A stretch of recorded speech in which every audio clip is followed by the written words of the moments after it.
All right, everybody, welcome back. Today we just got a short little update video for you guys. Yep. Yeah, not much. What you got? What you got for us now? Um, I want to touch on what I said the other day about how if Michigan gets their wins vacated, the college football playoff committee can't really do anything. I mean, they can, but they're not going to. They're not going to take away their title. So for that same reason, even in the odd chance that Michigan does get a postseason ban, um, the college football playoff doesn't have to honor it because they're two separate entities. So I mean, they can honor it still, but they don't. They're not forced to. They can. If Michigan's 13-0, number one ranked team in the country, college football playoff can be like, all right, like we want you in the playoffs. So, Right. even with that, even with that postseason ban, which I don't think is going to come, but even if it does, college football committee doesn't have to honor it. Michigan can still play for a national title. So I thought that was crazy. Yeah, that is nuts. And then, secondly, Ohio State's doing this revenue share thing. So they get $20.5 million across four different sports. It's the football team, the men's basketball team, the women's basketball team, and then the volleyball team.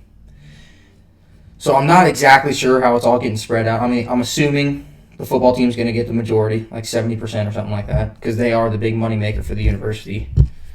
But yeah, I'm not sure how it's going to be divided among the players, because I'm not sure if they'll split it between everyone. Everyone gets the same amount, or if the top players get the more amount, or what.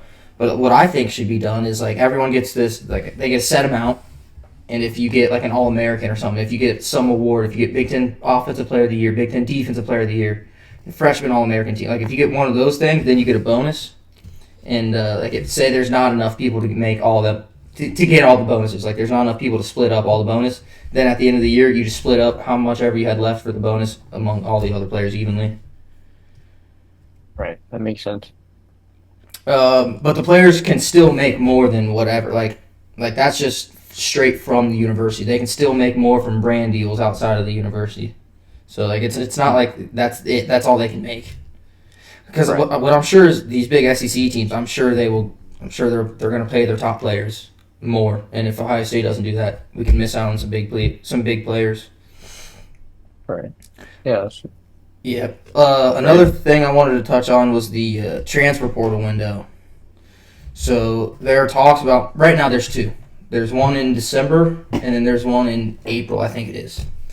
So they're talking about just making one transfer portal. They don't know when they want to do it. They don't know if they want to do it in January or if they should want to do it in April. But the one we have right now, the current model is there's one right after the regular season, either the week before or the week after conference championship games. And that also closes in December. So it's December 9th to December 28th or something like that. So for teams that are playing in the playoffs, they completely miss out on that window. Completely. Because they're playing playoff football. They Yeah. don't really Yeah. have time to go out and recruit. They don't have time to do any of that. They got to focus on winning national championships. That's what I was just thinking of. Why would you do it in January when the Yeah, it's the same thing. Even if you move playoffs? it to Right. one, yeah, you still get yeah. And then Hmm. Ohio State had this problem last year where they couldn't get anyone from the winter portal because they were still playing football. We Right. had to wait until the April portal to try and go after players, and by then most of the good players are gone. So Right. in It would make another sense to just have one in April then. yeah, that's what I think too. Yeah, Yeah.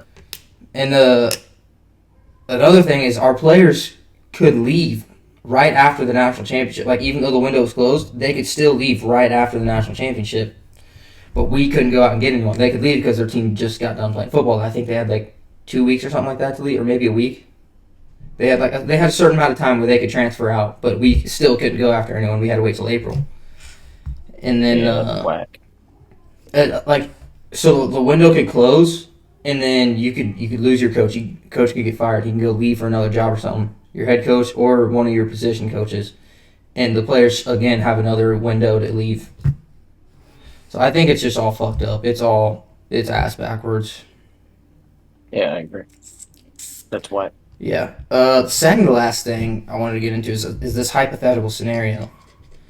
Uh, where do you think Ryan Day would rank among OSU coaches if he wins a title this year and goes back to back? Obviously, the big three are Woody, Urban, and Tressel. I genuinely do not know. All right. I couldn't tell you. I've heard of all three of them. Couldn't tell you what they did Woody won 5 to make national them all so championships. special. He was there for 25 years, won 5 national championships. But this was before they played an actual championship game. This was like, oh hey, you finished the season ranked number 1, you're national champion. It was shit like that. They had different like polls, and I guess you could say websites that ranked them. And like if this certain website ranked you number 1, you could claim a national champion. So back then we had like 2 or 3 national champions every year. So Woody won 5, Tressel won 1, and then Urban also won 1. But if Ryan Day wins 2, I mean, like, I don't think you can put him above Urban because Urban was 7-0 against Michigan. I also find a hard time putting him above Tressel because Tressel was 9-1 against Michigan. But like, and Ryan Day obviously has a losing record. But like, 2 national titles that hasn't been done here since Woody Hayes. It's just something that hasn't been done, and it's I would say it's definitely harder to win a title in today's format because like in the BCS era, which I think you remember the BCS. That was when like Boise State Like was the BCS good. Bowl. Yeah, yeah. Yeah. Yeah, that was just the BCS era was just the top 2 teams played for the national championship. Top 2 ranked teams played for the title. That was it. You didn't get a playoff. You didn't get any of that. Just the top 2 teams played. Yeah, I remember that. And like back then, it was harder to make the national title game because the regular season was so important. I mean, we only had one 2-loss national champion in the BCS days, and that was '07 with LSU. And that was just a crazy year of college football. But like, it was harder to make it to harder to play in the championship game necessarily because the regular season meant so much. If you lose 2 games, you're done. If you lose 1 game and you're not in Ohio State or you're not in Alabama, you weren't going to get looked at to make the game. So you almost had to go undefeated to make it. But at the same time, like Ohio State this past year, we had to play the number 2 ranked team, number 3 ranked team, number 4 ranked team, number 5 ranked team. And like those are the end rankings. We had to play those in a row just to win the national championship. Which I mean that is next to impossible to do. Obviously, one team's going to do it every year because they have to. But that is next to impossible to do, and it's amazing how much different it is nowadays than it was back then. I think it was easier to win a title back then because you only played 1 game. But I think it was harder to get to that title in a way. Because obviously now you have to beat 4 good teams to get to the title.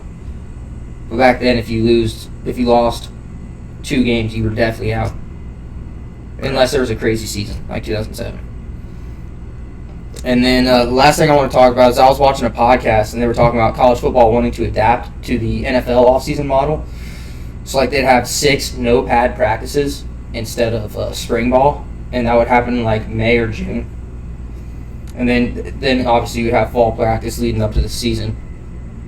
But me personally, I don't see how this would really work because in the NFL, those guys are the top of the top, right? Like those are the best of the best. Whereas in college football, you have incoming freshmen who essentially they need to get up to speed. They need to get to par. They need to understand how fast the game works and how different it is. So by only having 6 no pad practices before fall camp, I just don't think that's enough. And then, not to mention, like I said, they want to do it in May and June, but I think that's way too close to the season. Because if it happens in June and someone gets hurt, you really only have 2 months to get back, to get healthy. Whereas the model we have now, it's spring practice, and I think that's in April. It's right after the transfer portal closes, the spring one, I believe. So really, like if you keep doing it in April, you have 4 months. 4 months in between, spring practice and the first game, so you have plenty of time to heal up and rest up if you get some hurt players. But I think the whole idea of no pad is like not going as hard, so you're probably less likely to get hurt. Yeah, but you can still get like knee injuries. You can still get torn ACLs and stuff. I mean, yeah, definitely. Yeah. Those are just I my don't know. thoughts. That's weird. Yeah, Yeah, definitely strange. we're at a weird time where college football is slowly starting to adapt to the NFL. Right. Yeah, that's all I had today.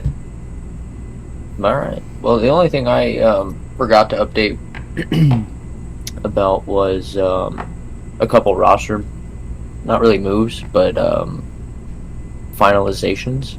Mm-hmm. So Shuhei was the IGL of Liquid. He was technically on loan. They officially signed him, so he's officially the IGL of Liquid. And Naf on Liquid is about to not be on Liquid anymore. I don't know who they're going to replace him with yet, but Do they know why? he's been there for fucking like 6 years, 7 years, dude. He's just underperforming now. Yeah, I didn't like. Do they have like contract disputes in CS? Explain disputes. Like, hey, I think I should make this much, and the team's like, no, you're not worth that, and they're like, all right, I'm leaving. I mean, no. Once your contract is at the beginning, if you're renegotiating your contract, if your contract's about to be up, Yeah, like if you're a free agent. Then yeah. Okay. But he's still going to be on Liquid's bench. He's still contracted to Liquid. He's just not going to play on the team. Okay. Right. Now, if somebody wants to come along and buy out his contract, that's very possible. Or if his contract, or if they want to loan him out for a little bit, then they'll pay his contract, but he'll still technically be contracted to Liquid. Yeah. Fuck, I lost my train of thought now that you asked me that question. They were losing. Naf. Yeah, Naf. So I don't know who's going to replace him. I don't know who they're going to replace him with yet. But that'll be coming in the next weeks. And then there was one more roster like sub that was subbing in, and then they officially signed him. But I forget who it was. Did you say? I took a picture of it. Did FaZe have a stand-in? FaZe has Simple right now, but they haven't officially signed Simple yet. Okay, so it's not him.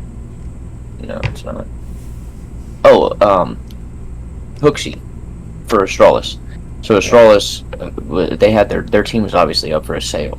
Yeah. So, but now that they've officially signed Hooksy as IGL, I don't know if apparently they haven't sold or what. I don't know.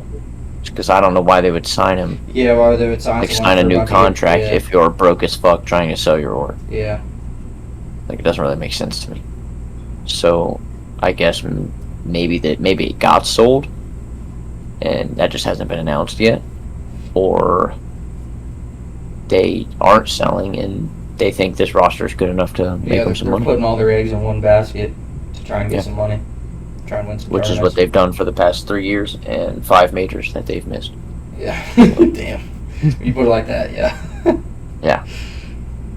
Oh, Fucked. It is. But yeah, as far as Counter-Strike, man, I think that's the only thing I missed the other day. Unless you want to talk about fucking Falcons absolutely blowing a 5v3 on a notoriously impossible fucking bomb site to do that on. Really? Yeah, dude. On Wait, who did you say it was? Falcons. They go Monacy and all that. They blew a buff. They were up 5v3 on the B bomb site. Mm-hmm. They planted the bomb, and the 3 guys come in and kill all 5 of them on like this bomb site is notorious for being too easy to defend. When you're down a man, you can defend this bomb site. Okay. They couldn't defend it up 2 men. 2 guys, yeah. Yeah, like so it's just absolutely abysmal what just happened. I think in the entire year so far that's only been done 3 times. That's the 3rd. Oh wow. Yeah. Oh wow. It just doesn't happen. And for it to happen to the number 2 team in the world. Yeah, as good as they are. Yeah, it's unacceptable. With Nico and Mossy. Right. I think they just got too cocky. I think they overpeaked and too confident. Yeah. Which I don't know why they were confident. They were fucking losing. This damn. So they lost the whole thing like that? Is that? I mean, that's what sent it over the edge. Yeah. Damn. Yeah.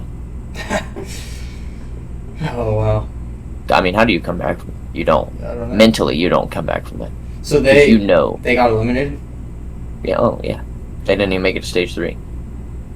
Damn. That's what we talked about in the episode.